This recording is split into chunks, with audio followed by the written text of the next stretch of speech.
Before we dive into today's show, a reminder that every week, aside from our publicly available companion podcasts like this one, we release another podcast featuring hotline calls from listeners and viewers driving further discussion of the latest episode of A Night of the Seven Kingdoms, ad-free and exclusively on patreon.com/oysters, clams, cockles for the almost 2,000 of you already there. patreon.com/oysters, clams, cockles. For over 5 years now, we've been releasing ad-free exclusive episodes on Patreon for those who are willing to support our show in exchange for exclusive episodes of our show. Some folks enjoy these hotline call episodes even more than our companion podcasts. On our Patreon, in addition to A Night of the Seven Kingdoms hotline call episodes, you'll find a companion podcast for every single episode of The Sopranos, friendly to first-timers and rewatchers. We also recently completed a companion podcast for every episode of seasons 1 and 2 of The Wire, friendly to first-timers and rewatchers. You'll also find our movie club collection with companion podcasts for over 20 movies, plus hotline call episodes for House of the Dragon seasons 1 and 2, The White Lotus, The Last of Us, The Penguin, Shogun, Succession, Silo, Foundation, and much more. Also, coverage of Andor and Severance. Hundreds of ad-free exclusive episodes of OCC only on patreon.com/oysters, clams, cockles, and you gain access to the entire backlog when you subscribe. It's just $6 per month to join the Clam Fam tier and gain audio access to all the aforementioned, while also supporting your favorite podcast, or $12 per month to join the Mollusk Militia tier and gain audio and video access to all the aforementioned, plus access to the Mollusk Militia exclusive hotline numbers so you can call in and be featured on the show potentially, plus access to the Mollusk Militia exclusive Discord server so you can chat about whatever we're covering or whatever else you're watching with fellow listeners and viewers. Go subscribe today to enjoy our hotline calls about the series premiere of A Night of the Seven Kingdoms, plus the entire backlog. And later this week, we will release our ad-free exclusive podcast taking hotline calls about episode 2 of A Night of the Seven Kingdoms. Patreon.com/oysters, clams, cockles. We appreciate everyone who subscribes and supports our show and feel extremely fortunate for all the support that enables us to keep doing what we are doing. Now, enjoy today's show. Welcome back to Oysters, Clams, and Cockles, presented by Bolin Media. I'm Ross Bolin, here with Sir Barrett Dudley to discuss and review episode 2 of A Night of the Seven Kingdoms on HBO. The Starks always say winter is coming, Barrett, and they've never been wrong. Winter prevented us from recording yesterday and this morning, but the roads finally thawed enough so we could safely get to the studio, so we're excited to finally discuss this episode since we both got to watch it early, thanks to our screeners. Yeah, I was like, is he gonna hit? Is he gonna do something? Is he gonna go to the soundboard for something? Yeah, I was setting something up. Yeah, it turns out it didn't matter. You know, we could have watched along with the people last night, but I didn't. I watched via screener.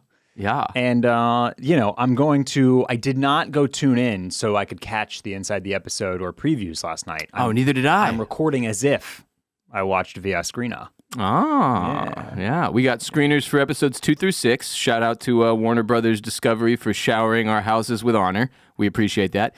The NDA did not say anything about bad-mouthing David Zaslav, so we're good there. Yep.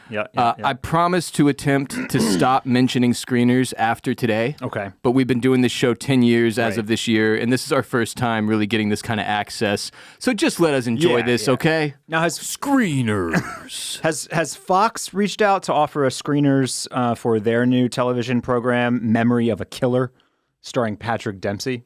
No. Oh, okay. Well, the opportunity's out there, Fox. Why is that specifically the one you're wondering about? Well, I'm getting served with ads for it all over the place. But really? I did clock it while watching the foosball yesterday. Oh. Right, because that was the NFC Championship was on Fox, so they were doing all sorts of previews for that show. Oh. And Patrick Dempsey, so hot right now, very hot always, that Patrick Dempsey. McDreamy. There you go. If you're nasty, it's nice to see. It's nice to see that beautiful mug back on our television screens, and the show seems like, I don't know, like a mix of like Blacklist and Tracker with like maybe a little bit of the Jackal mixed in. So it's piqued my interest. I don't swing over broadcast way too much. Broadway way, that's all me, Broadway Barrett. Here in the flesh, but broadcast way, not as much. What these is days. happening? Why does this feel like a paid promo? For what is it called? Well, I'm not going to say it Okay, again. now you can't say it again. Yeah. It just seems like it's one of the hottest things going out there, minus A Night of the Seven Kingdoms. Yeah. If you're watching on YouTube, we'd greatly appreciate it if you'd take 10 seconds to hit the subscribe button, throw us a like as well, turn on notifications for our channel so you know immediately every time we drop a new episode, and leave a comment in the comments section when one occurs to you over the course of today's episode. All right, let's dive into episode 2 here, Barrett. Directed by Owen Harris, who directed the first 3 episodes of this series. Written by Aziza Barnes and Ira Parker, the showrunner / co-creator with GRRM. This one kicks off with a flashback that lets us know why Sir Arlen never sired any children. Because you can't fit that thing anywhere. Ah, yes. No, you can't. Sir Arlen with a prosthetic dong swung into his knees that would make Ziggy Sabatka blush.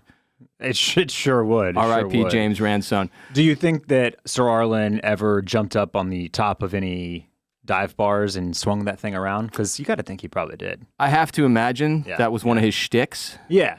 When you've got that thing, you're packing that.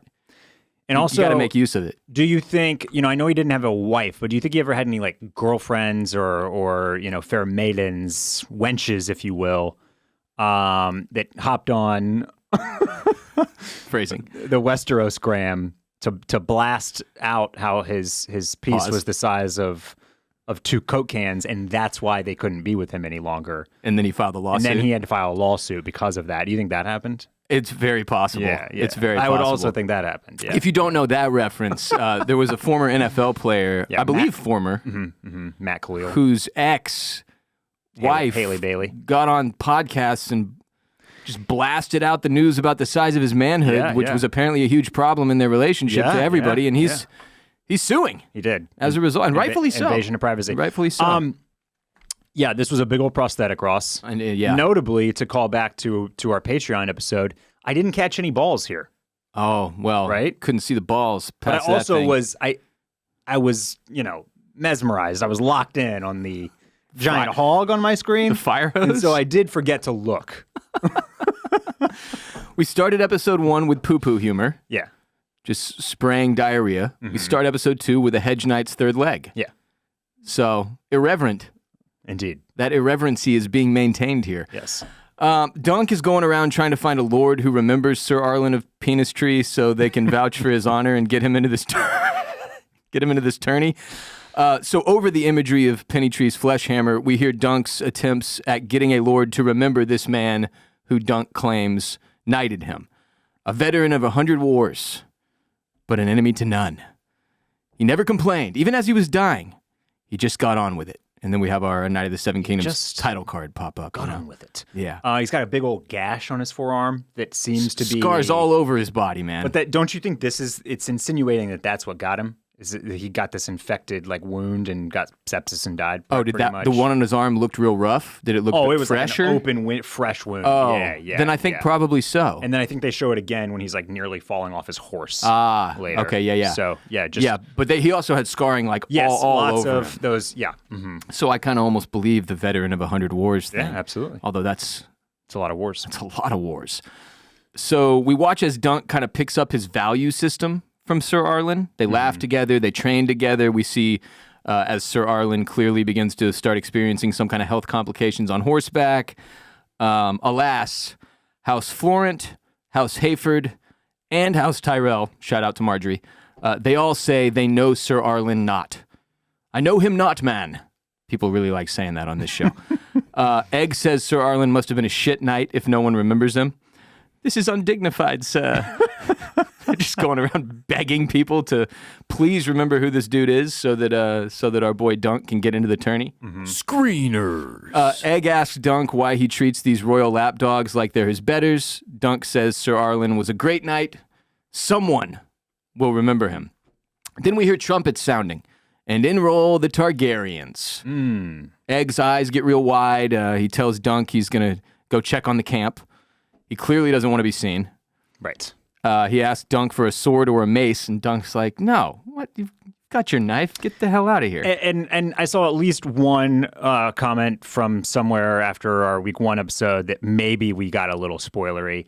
They're like showing the Targaryens riding in, flash focus to the flag, and cut to Egg with his bald little head. They are laying this on thick. Fam, if you're not picking this up on your own, we can't not talk about it. And when he's like, oh, shit, who's that? Oh, you say Targaryen, you say? Oh, my, I better run away. Gotta run. Like, so this is...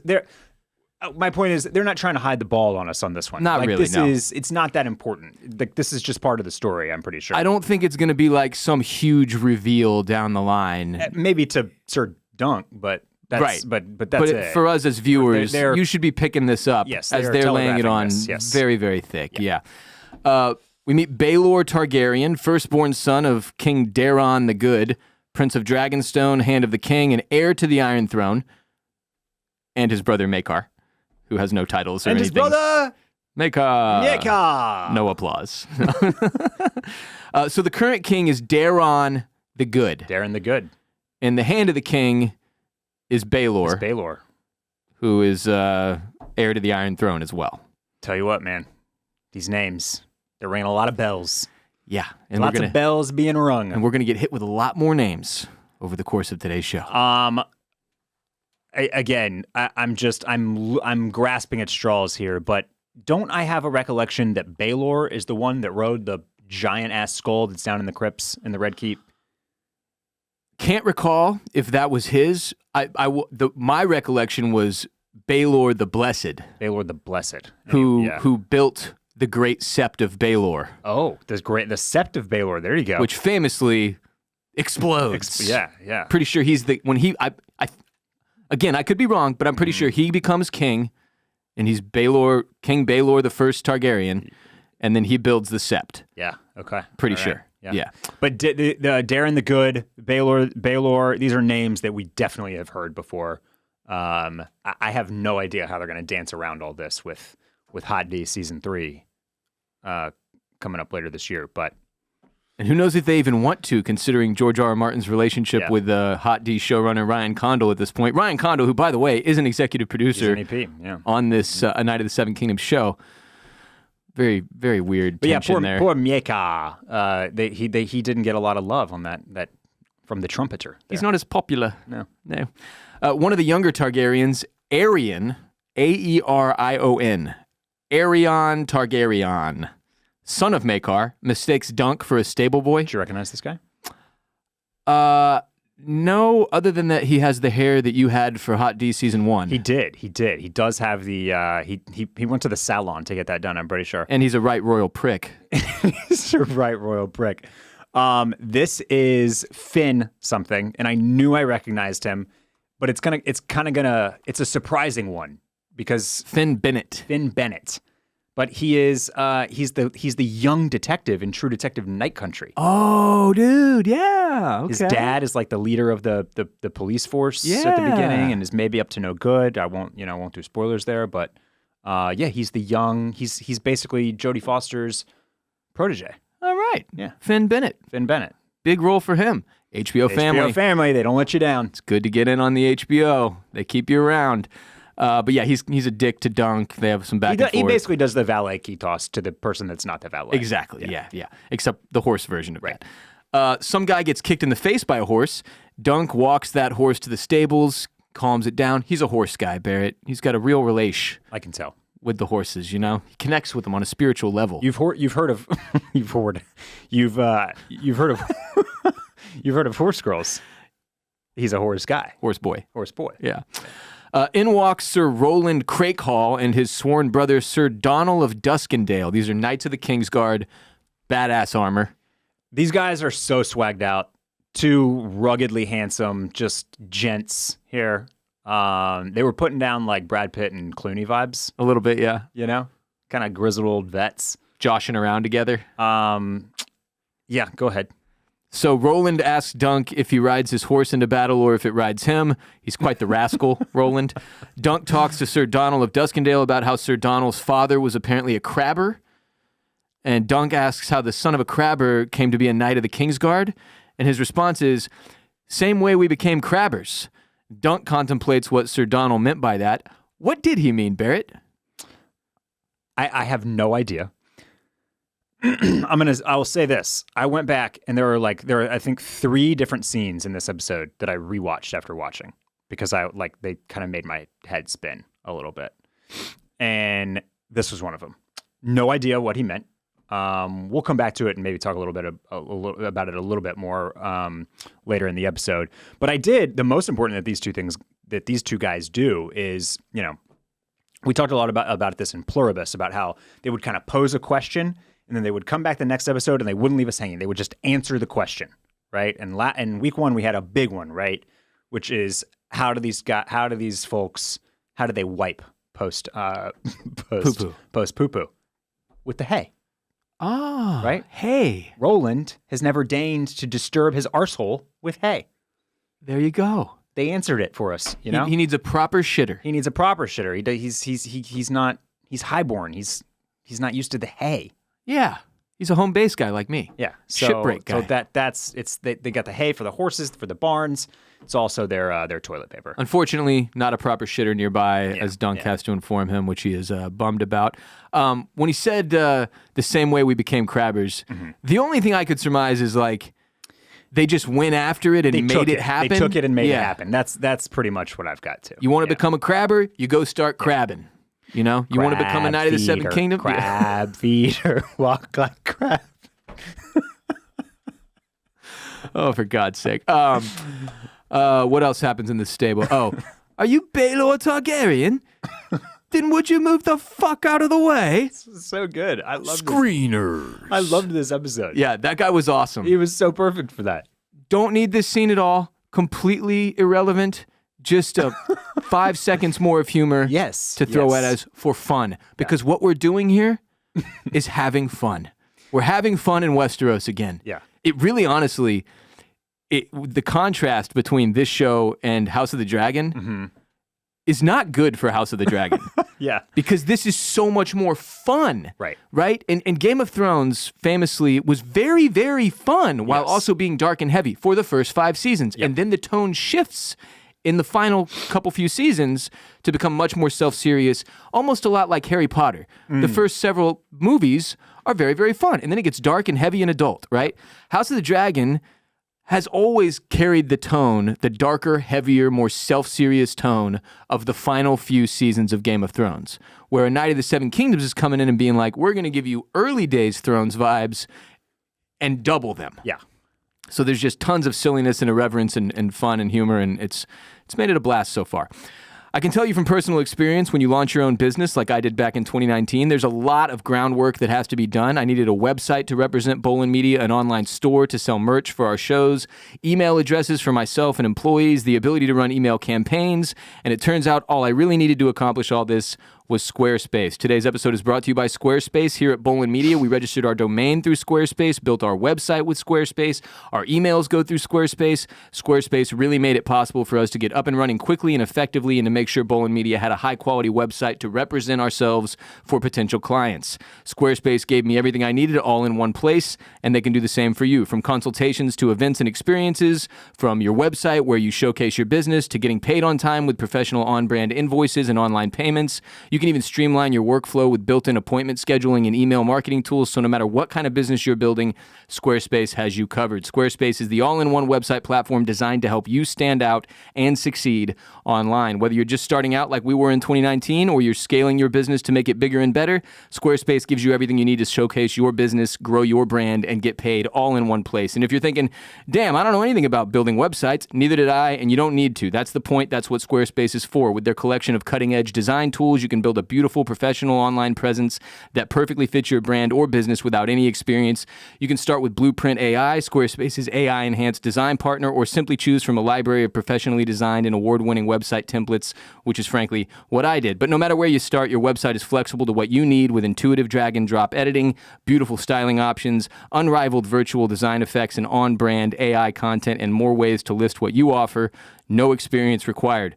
Go to squarespace.com/OCC for a free trial And when you're ready to launch, use code OCC to save 10% off your first purchase of a website or domain. That's squarespace.com/OCC, code OCC, to save 10% off your first purchase of a website or domain and take your business to the next level today. Link and details in the description of this episode. So Dunk wanders into a random tower and stumbles upon Baelor Targaryen and his brother Maekar, along with the Master of the Games, who we met in episode 1, the Loogie Hawker, and the head of House Ashford is there as well. House Ashford guy is kind of just the butt of several jokes in this episode. Yes. He's also the host of the tourney. He's the host, yeah. and he's the guy, if you missed it, when the trumpeter, when they're announcing Baelor and Maekar, he's there, he's got the big gold chain on, he introduces his daughter. The daughter is who talks shit to Dunk. faces Dunk and says, "You're big and stupid." And that was a cold-ass burn. It was, yeah, totally uncalled for, frankly. But when a 13-year-old girl faces you like that, that's, it's a low blow. It's tough. It's tough. Tough to recover from, yeah. Apparently, 2 of the younger Targaryen princes have been delayed or they are missing. Daeron, and this is not Daeron the Good. This is a child Daeron. Okay, all right. And Aegon Targaryen are named specifically. These are 2 of Maekar's sons, as I understand it. Maekar is not excited to be at this tourney, as he calls it, a miserable circus. He's in a foul mood. Did you recognize the actor playing Maekar? No. He is the guy in the I believe the most recent season of Fargo. Okay. Who moves in with the old woman, and he's a total psycho. Oh. His name is Sam Spruill. Yes. Yeah. Holy shit, you're right. You really cannot tell. They have him looking way, way, way different. But he's now that that you guy. say that, you're right. Yes, he's basically doing like the Anton Chigurh thing in Fargo. Javier Bardem from No Country for Old Men. He's got like the bowl cut type thing going on, and he's like a weird He's a psychopath. Yeah. Shout out to producer Kade. I did not pick up on this either because he's so well disguised. Okay, Kade tipped me off there. Mm-hmm. Good catch. Apparently, the younger Daeron was commanded to enter the lists to be in this tourney, and I guess he didn't want to, so he bailed and is like defying his father. Not clear on why Aegon Targaryen bailed, but I will say this, Barrett. Aegon sounds a lot like a name that would have the nickname Egg. Aegon. Yes. Aegon. Yes, it does. Egg. Egg! Egg! Is that you, Egg? I can see you, Egg! It does. It does. I would agree with that statement. Yeah. They've been missing a day, Daeron and Aegon, and Maekar notices Dunk lurking because he's fucking standing there with his foot poking out. I don't know what this guy's doing. But they call him into the room, and he immediately just goes straight into his pitch on the problem he's having of not having anyone to vouch for him and Sir Arlen of Pennytree so that he can enter the tourney, right? Dunk asks Baelor directly if he remembers Sir Arlen. Big move here from Dunk. You got to respect the moxie. Oh, yeah. Baelor remembers Arlen never won a tourney, but he never shamed himself either. He overthrew Lord Stokeworth in the melee at King's Landing, and years before, he unhorsed the Grey Lion himself. Then Baelor tests Dunk by asking him the Grey Lion's true name. And Dunk thinks on it for a second, and he remembers and says, Sir Daemon Lannister, the Grey Lion. He's Lord of Casterly Rock now. So we're getting a shitload of new characters and specifically Targaryen names thrown at us over the course of this episode. And famously, these damn Targaryens, they've got 10 names in a hat. And they just rotate through them. They just pick one out of the hat, and they keep using these same 10 names for all these friggin' kids they're having, many of which are incestuous. Just a mess of a lineage there. Baelor the Blessed has one hell of a memory on him. Yeah. He says he makes it a practice to learn all he can of his foes. And turns out Sir Arlen led one hell of a life with that freakish hog. Baelor jousted against Sir Arlen, it turns out. Dunk accidentally argues with Baelor about how many lances they broke before Baelor unhorsed him.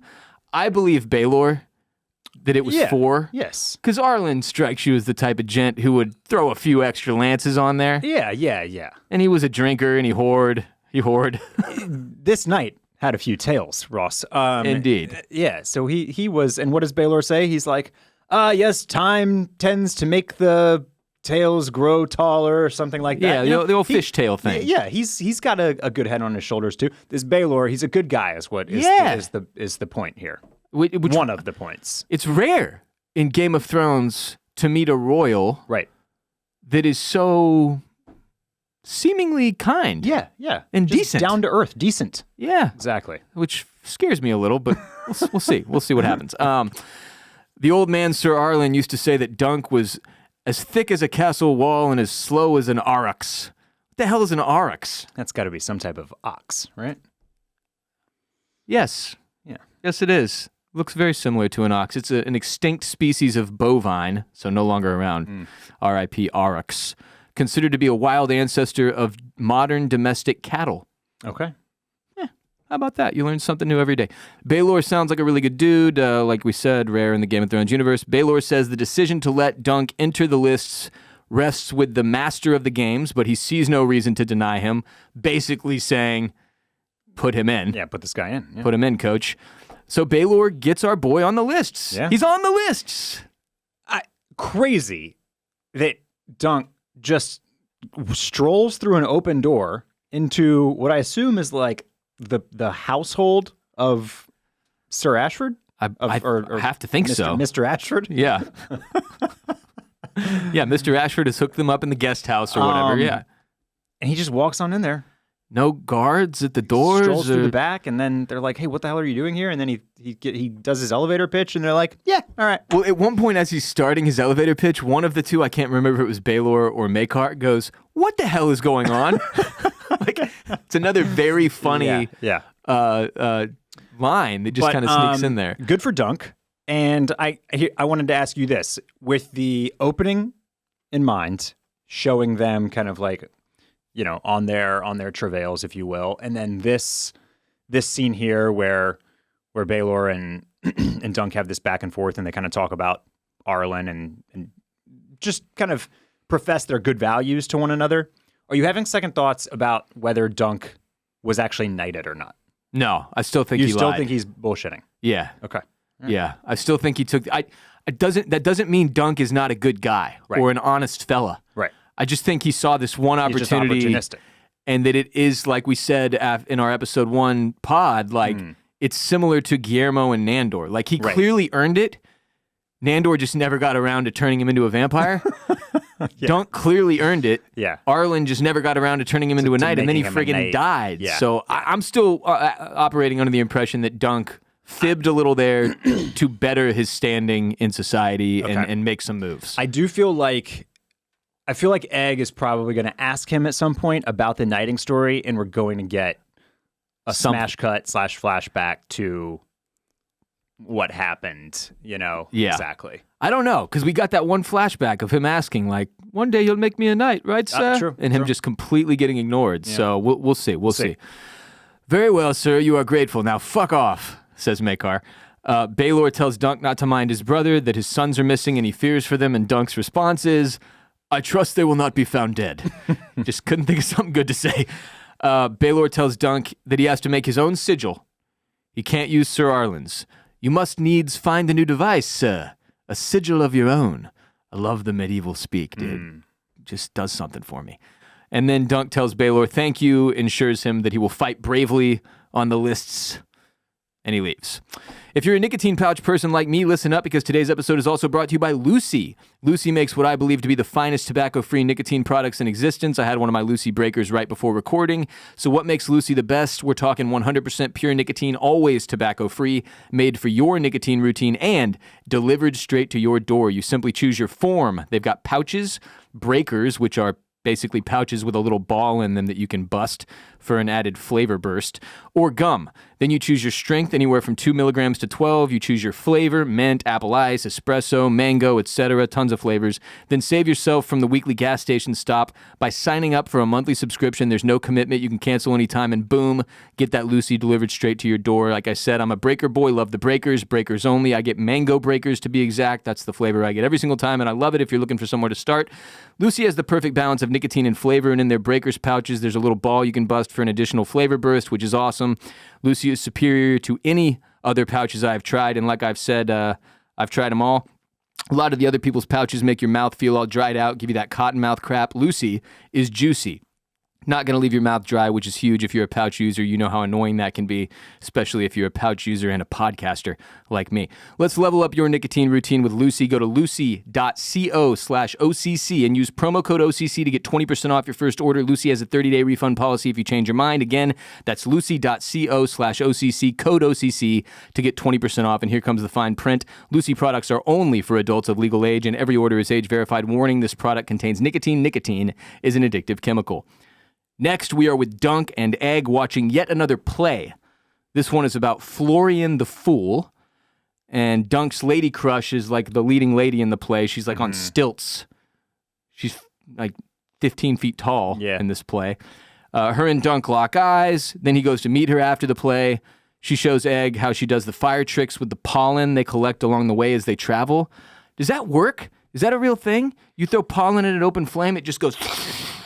Yeah, maybe a certain type of pollen. I'm not sure. And collecting pollen? Is this not doing harm to like the honeybee population? That's their gig. Ross, I don't know. Okay, neither do I. It's not that important, is it, Barrett? So Dunk asks her to paint him a new sigil over Sir Arlen's on his shield. But it takes a minute for Dunk to give her any type of creative guidance at all as far as what to paint. But eventually he decides the field should be the color of sunsets because the old man Arlen loved him a sunset, who doesn't. Egg suggests an elm tree, a big one. And then Dunk adds, with a shooting star above. It's an incredibly cool sigil design, honestly. It kind of reminds me of the Austin FC logo. Yeah, the oak tree. Our local MLS club here in Austin, we learn our leading lady's name is Tansel Too Tall. And Dunk says, you're not too tall. I mean, you're just right for... And Egg shoots him a look. One of the best things about this series so far, Egg's facial expressions and reactions to Dunk's doofus behavior. It's been great. It's almost like The Office-esque. He's like doing the gym. Jim looking over at the camera like, are you kidding me with this guy? Dunk and Egg go and grab a pint. It appears Egg is drinking when Dunk does. Did you pick up on this? So I know he mentions that he's having a cider in a scene later. Yeah. But I don't know if they just, maybe they're just giving him like the low ABV type stuff. But I think 12-year-olds they're just like, you get what the adults get. You get what we've got, and this is what we've got. Well, he's got his own chalice, and I'm not saying he's getting shit-faced or anything. He seems like he's, drinking in moderation, but I'm pretty sure the little fella has himself some a booze drink there. Some ale? Yeah, a little bit of cider for the boy. Egg says he wants to be a knight one day, but he's small for his age, and everyone calls him puny. And Dunk's like, well, everyone always told me I was stupid. He does the Sansa. Stupid. Just a stupid girl with stupid hair. And everyone always says I was stupid. Egg says, and? Just a fantastic back and forth here. Yeah, this was a well-acted scene. Yeah. Then up comes Lionel Baratheon. Takes Dunk's drink from his hand, throws that piss froth on the ground, says he needs muscle, and he enlists both Dunk and Egg in a tug-of-war battle. Lionel Baratheon is electric, Barrett. Yeah. This guy, man, he wanders off mid-tug, comes back, slaps Dunk on the ass, and they still get the win. Yeah. Last week we had the stomping match. This week the tug-of-war. The tug-of-war. And I look forward to seeing what Lionel Baratheon brings to the table in episode 3. How could you not? This guy's great. Great fun. That night, Dunk is wandering around and finds an armorer named Steely Pate. Steely Pate. What does he say? He's like, Steely Pate only sells his own wares. Yeah, he doesn't want to sell secondhand shit, right?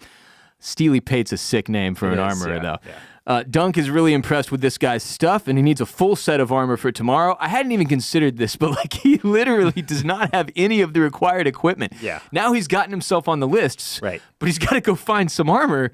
Now he has to check all the other boxes, or he's gonna die out there. So the man asks if he's jousting or working, and he says both, perhaps, because technically this is gonna be work for him. He's not just jousting; he needs this freaking money, right?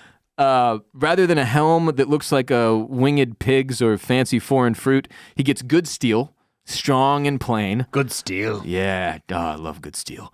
Dunk can't afford this stuff, though. He's 798 stacks short. He only has 2. Yes, that is correct. This was one of the... actually, there might have been 4 scenes that I went back to, because Steely Pate initially quotes him 800 because he's feeling generous. Right. Like 800 is the deal that he's going to cut this guy. That's on a discount for this dude who looks like he needs it. He looks like he needs it. He can tell he's an honest fella. Then Dunk offers a little bit of a barter, right? He's going to include his Sir Arlen's old armor. Yeah. For as some trade-in value, right? Right. Cuts the price down to 600, and then says he has two stag. Like, where did you think? What did he think?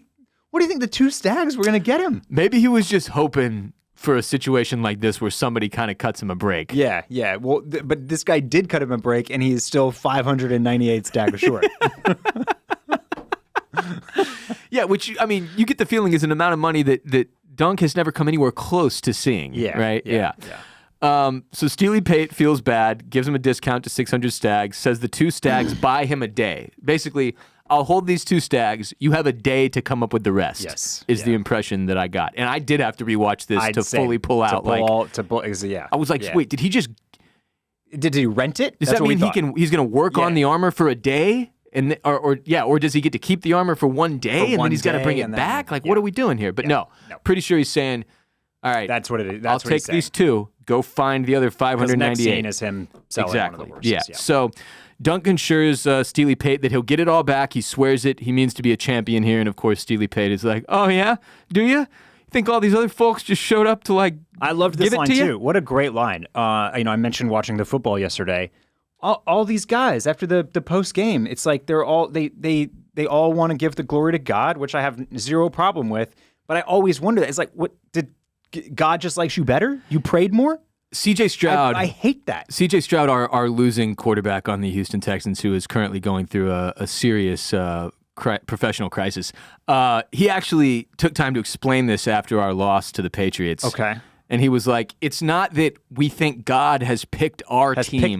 Has shown favor for us. Or that God gives a shit which one of us wins. Yeah. It's that all the glory and honor goes to God no matter what. Okay. Basically. Okay. So like, it's the phrasing that's problematic for these athletes and actors when they accept awards at award shows. Yeah. I want to thank God. You know, what's the famous Ricky Gervais line? Get up here, thank you God, and fuck off. But yeah, they need to be saying, instead of thank you God, just all glory to God. Yeah, well, JSN sense. on the Seahawks, that is basically what he said yesterday. So I'm picking nits here, but I did like this line because it was kind of echoing that of like this is a competition. You're the only one that came here to win. Like so hundreds. God knows how many people. Everybody have else come here to just enter. having a laugh. So yeah, then the saddest episode or a saddest scene of the show so far. Dunk sells his horse. Yeah. It's specifically his palfrey. Sweetfoot is her name. If I win, I'll come back and buy you again. I promise. Best girl. This almost brought tears to my eyes. Yeah. Fucking animals, man. I just yeah. have a soft spot, dude. But it's dogs and horses especially. Because if you ever spent any time around horses, you know they've got like that like spiritual essence to them. Yeah. Like you get the feeling they understand more. Real, like, pathos. Or Yeah. And you certainly, again, Dunk's horse boy. So this is a really big deal to him. And he even tips the dude he sells her to give her some oats tonight and an apple too. And if he doesn't buy this horse back at the end of the season, I will be docking this show many, many points. I need Sweetfoot and Dunk Sweetfoot back. to be reunited, please, and thank you. Dunk and Egg have another pint. Egg has a bug in his cider this time. He's got to get out of there. Dunk shares his dream to become a champion of Ashford Meadow and have some great house take him into his service, perhaps even House Targaryen. And Egg replies, do you suppose the Dragon House employs many hedge knights? He's got some fucking sass to him, this little man. Dunk tells Egg about Sir Donald of the Kingsguard, whose father was a crabber, and Egg explains that Sir Donald of Duskendale's father owns half the crabbing fleets in Westeros. And Dunk replies, what? How would you know? He says, I like fishing. And if I just switched up Egg and Dunk's names, that's my bad. I keep doing that. So this seemed like okay, so was Sir Donald just screwing with Dunk? I still think that, look, we don't know when the Duskendales rose to such prominence. We don't know when exactly they cornered the market on the Westeros crab trade, right? Right. When they became owner of over half the crabbing fleets. So I took it more as like, Donald grew up when they were on the come up, so they weren't respected as a major house would. And then, given what we know about like feudal times, right, and medieval times, being a high-end businessman, a merchant, is still like many rungs below being royal or highborn. Right. Like that's the less class mobility. So y'all are still in like a different tier than us to the elites and the royals and the lords and the ladies and the highborn. But like you came far. So they're rich, but they're wealthy merchants basically. They're not royalty. Yeah. You're probably right. And I think that most likely that happened over the course of Donald's life. I don't think even multiple generations, perhaps. Right. But what I'm saying is that I don't think Donald was necessarily, born into the wealth. Yeah. Okay. Yeah. Okay. It's something they established over time. Just kind of that would be my guess. It's just ironic that his point with Dunk was like, yeah, my family was crabbers. And I still think that what you said about the how did Donald become a Knight of the Kingsguard? And he says, same way my family became crabbers. I think your read was likely right. They just took it. They went out there and made it happen. Yeah. Then we hear a horn blast, and it's time for some jousting to kick off the tourney. Question before we dive into the scene. Did you get a feel? So, like, what is happening here? Do these count? Has it started? Or is this just like some kind of, traditional high-intensity, awesome thing between, like, the well-known knights that are there to kind of get everybody amped and excited for tomorrow when it actually starts? It sort of seems like it's the kickoff. Yeah. Yeah. It was just I was just curious about that. Like it's the appetizer. Are there points being scored here? Are people having to buy their horse and armor back? I don't know. Yeah. This was strange. I guess it could be a thing where like the first lists, they go first and you don't know when they're going to happen. Until the horn blows. It's on. And then it's on. Yeah, maybe. So as the crowd rushes to the jousting area, Egg falls behind Dunk. Eventually Dunk picks him up on his shoulders. Egg looks up at all the Targaryens in their booth. It's another moment where they were like, Targaryens in the booth, shot of Egg. Targaryens in the booth, shot of Egg. And the Tully Knight bites a head off a fish. That's the Tully's guy there. I'm not sure which Tully exactly, but he's got the fish on his armor and did the Ozzy Osbourne to that fish. Ozzy Osbourne's a fish, yep. Right there. Dunk and Egg make special note of Prince Valar, Baelor's son, second in line to the throne. Mm-hmm. So I guess he's in line behind Baelor's brother, Maekar. Or wait, no, behind Baelor. Behind Baelor. Behind Baelor, directly, yeah. The crowd grows quiet before the jousting begins, and one patron yells out, Lord Ashford fucks his sheep. And everyone laughs, so you get the feeling that guy doesn't get much respect. I'm not sure, like, again, if this is some kind of opening ceremony to kick off the tourney or what, but it goes extremely hard. Yeah. And intimidates the living hell out of Dunk, who realizes he might be in way over his head. Yeah. There's been 2 moments so far, well, really, maybe even more, but episode 1, when he's walking by those 2 guys who are sparring, and he's like, holy shit, even the squire is like better trained than I am. Yeah. And then this one, where these dudes are all going full tilt. There's like 6 jousts going on at one time. At one time, yeah. Lances are splintering. Horses are falling through the barricades. People are almost dying. It is chaos. Yeah. And got me so excited knowing there's more of this coming down the line, because we've referenced A Knight's Tale repeatedly. Mm-hmm. There is not a single jousting scene in A Knight's Tale that gets to the level of intensity that this one does here. Yeah, this was pretty slick, and I know many of us out there have seen some trailers and some previews for what's to come that may or may not indicate that there are some set pieces, but this was awesome to see because it was still within the confines of this small world, of this little bubble that we're in here at Ashford the Meadow. Ashford Meadow tourney. And we know that this show has a smaller budget and less CGI and shorter turnaround and like yada, yada, yada. And this was sick. Yeah. Like this got your blood rushing. You know what I mean? Yeah. And so it was really cool to see and to know for a fact now that like, yes, we're having laughs. Yes, we're irreverent. The episodes are shorter. This is not as deep. It's less self-serious. Nobody is necessarily like chasing the throne in our main A, B, and C plot lines here, but we're going to get some sweet ass action. Yes. Yeah. And that's great. Yeah, it's funny when I've seen some quotes from George R. R. Martin talking about how they kept the budget low for the show, and in large part, I think one of his lines was something like, you know, you're not going from castle to castle, you're literally in a field with tents. Right. So all these scenes that are not jousting are incredibly cheap. Mm-hmm. And then they can spend all the money on the jousting scenes to make sure these look incredibly awesome and really get our blood pumping. So yeah. The one dude, I don't know if it was the Tully guy, but his horse like crashes through, he gets flung off, and then the horse gets sent back. And as the horse is like racing by him, he like rolls out of the way, but like grabs onto the horse and then is like side riding him and then like picks up his the shield. Shield. Yeah. That was tight. That was sick. That was real sick, dude. Very cool stuff here. Yeah. Egg is a huge fan of the jousting. He loves it. He's up on Dunk's shoulders like, yes, go! Like really getting into it. Big sports fan, Egg. Yep. But then at one point, Egg looks down at his hands. Did you catch this? He's on Dunk's shoulders. Yep. He looks down at his hands and he kind of squeezes them. Mm-hmm. And then he asks Dunk to take him down off his shoulders. What the hell was going on there? Was he losing feeling in his hands? I don't know. He's like a medical condition? It just seemed important, and it didn't seem like we're supposed to know yet or understand what the hell that was. Mm-hmm.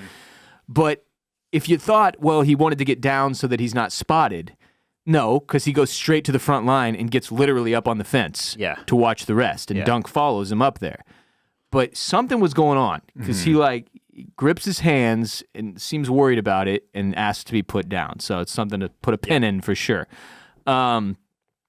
Yeah, you mentioned, like I said, incredible jousting scenes. The dude recovering his shield from the ground while remaining on the side of his horse was awesome. But again, the big takeaway here is that Dunk is once again filled with self-doubt. So the episode closes with Dunk and Egg back at their campsite, Egg pretending to fight the Blackfire bastards. I don't know who those people are, but I'm sure the big Westeros nerds love references like that. Sure. Dunk, however, is deep in thought.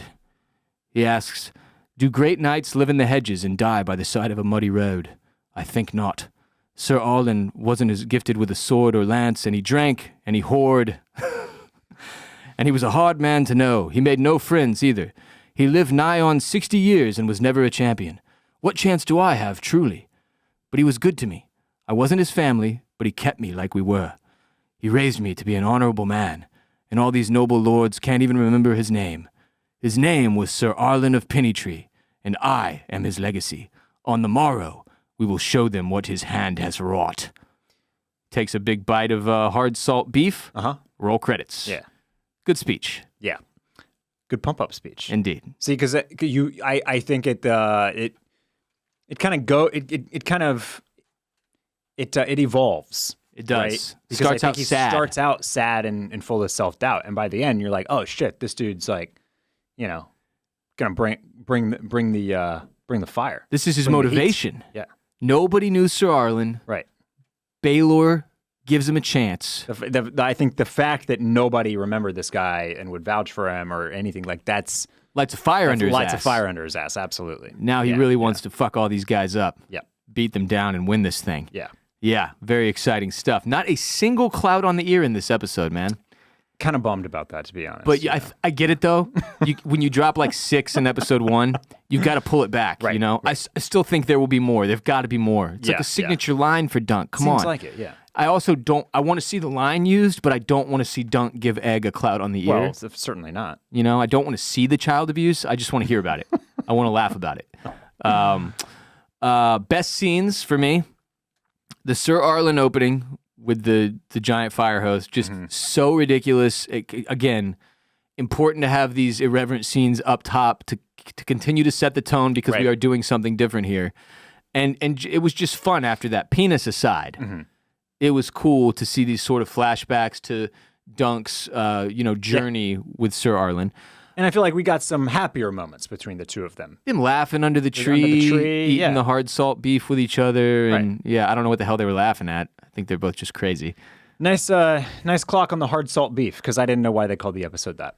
Yeah, it's. I think it's just like beef jerky. Yeah. But they never say hard salt beef, do they? I don't think so. I think Dunk mentioned it in episode one. Yeah, okay. But it is not directly referenced in this one. Another great scene, Dunk pleading his case to Baelor and I guess Maekar Targaryen there. Lionel Baratheon tug-of-war. Dunk and Egg watching the opening jousts. And then Dunk at the end here getting real about who Sir Arlen was, but deciding to fight for his legacy regardless and finding some motivation and nobody recognizing him. That's like 5 standout scenes. I mean, 34-minute you episode. even mentioned like 2 of my favorites, which were him meeting the 2 King's Guards, which I thought was great. I like that. Good one. I like that whole thing. And then I thought he and Egg having the conversation about, being called puny or stupid. That was a good one too. Was good as well. That's also where they get into the fact that, well, you're both tall, and that's a commonality. Commonality. Commonality. At the very least, so he's got a little, he's got something to work with. He's got an inroad. He's got an in. They're both large people, tall people. Yeah. People helping people. That's great. I liked both of those scenes as well. Fantastic episode. Great stuff. Yeah, dude. I'm still seeing a lot of people who are upset by the length of the episodes and season. I don't feel that way at all. They're packing the good scenes into this thing, man. It's honestly, it's almost like. I think my biggest issue with it is what it does, like what it says about shows that need 65 minutes for an episode, which is you don't. It's kind of damning. Yeah, exactly. That's honestly the hardest part about it is that these episodes breeze by. They feel jam-packed. I do not feel shortchanged by their length. And then I'm like, you look at other stuff that needs an hour and 10 minutes per episode, and it's just like, dude. No, it's kind of hilarious going from Stranger Things, which we both recently watched. Right. Which famously has a bunch of hour-and-a-half episodes and then a 2.5-hour finale. Yeah. And then you hit this, and it's like, I'm having more fun here, man. Yeah. And I look, I don't think everyone can pull this off. I think a lot of props should be given to the A Night of the Seven Kingdoms creative team because they are making this work. Yeah. But I'm completely with you. It is interesting. And this is caveats are due. Like, this is a very tight story. We are not jumping around to C and D plots. We're not jumping from castle to castle to check in on multiple other storylines or groups of people. We're not jumping across the narrow sea. Yeah. So it's much more tightly focused, which allows them to basically keep it tight, yet maintain that feel, that quality of dramatic programming. Although this one, as we've mentioned many times, is also very funny. But right now the length is totally working for me, and it makes this show. I think it really makes it hum. Cruising through 2 episodes, very, very exciting stuff. So, quickly, if you're listening on Apple Podcasts, give us a 5-star rating and write a few sentences in the form of a review about why you like our show. That goes a long way for us. We would really appreciate it. If you're on Spotify, there's no reviews, but there is a rating system. Give us 5 stars there as well. A reminder, you can watch our show in full video on Spotify now. That is a new feature that we have added over the past 6 months to a year. I can't remember. One more reminder.